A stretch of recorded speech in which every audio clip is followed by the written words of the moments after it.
Welcome back to Market on Close. Let's go through some of the other big moves on the day. Crude was one and then shaved off quite a bit of its losses. Scott Bauer is the CEO of Prosper Trading Academy with us here, joining from the CME.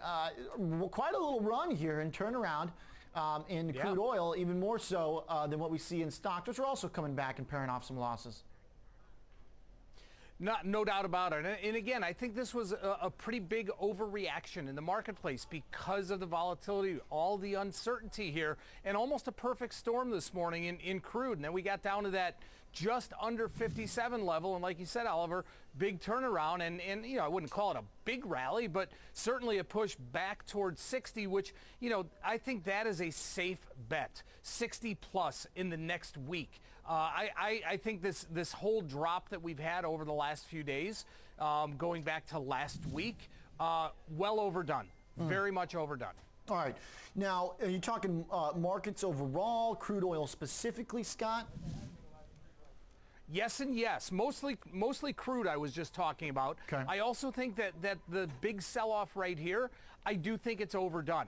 Not because we're not at risk, not because there's not market fundamentals, market dynamics that put the market at a little bit of risk here, but I do think that it's a little bit too much here. We're starting to see good news get negative results. We're starting to see companies come out with some actual positive results here, but it's kind of that sell-all mentality that we're seeing now, and stocks are getting hit. I do think there's great places to be right now. You do have to be, you know, kind of choosy here, but I think if we buy ourselves some time, and most of the option plays that I'm looking out on the long side, Oliver, are going out to July expiration. I usually like to keep it a little closer. I'm going out to July expiration, and I see a lot of opportunity. All right.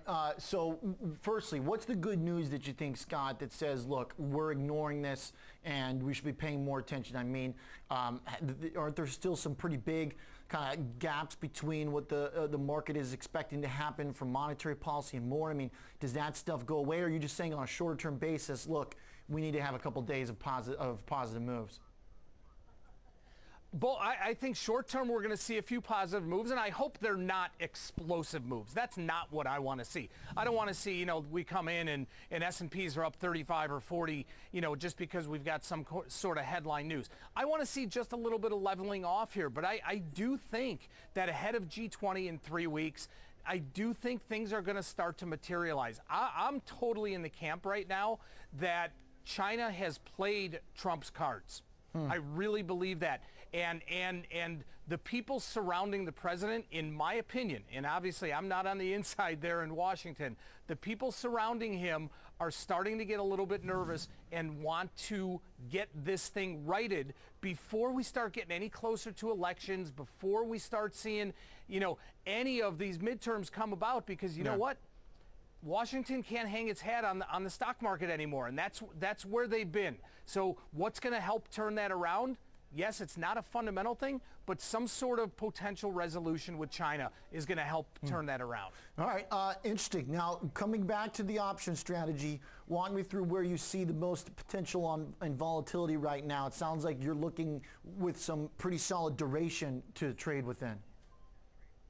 I am. I'm actually looking to short some volatility, but buy some bullishness in the market. And I think the tech space is one of them. Whether you look at the triple Qs, whether you want to look individually at a name like an Amazon even, that got hit, you know, pretty large earlier today, down back to that 1810, 1815 level. And Alphabet. I think the big cap names, even taking, I don't want to say a flyer because I don't trade like that, but even a stock like NVIDIA. Okay, in that space, which has been beat up and maybe for good reason, I think there's some real decent upside there, but I want to give myself some time. I want to give that time period at least up until the G20, end of June, and that's why I'm going out to July, July expiration. Yeah, all right. I like it. Good stuff as we continue to look at stocks. Also, maybe you're jawboning the market a little bit here, Mr. B, because SPUs are now down only 19 points. For futures. We're making a run for it. How about that? All right, you got it. Scott Bauer, thanks a lot. Thanks. As always, he's the CEO of Prosper Trading Academy, joining us from the CME. We'll be right back as we bring in the closers.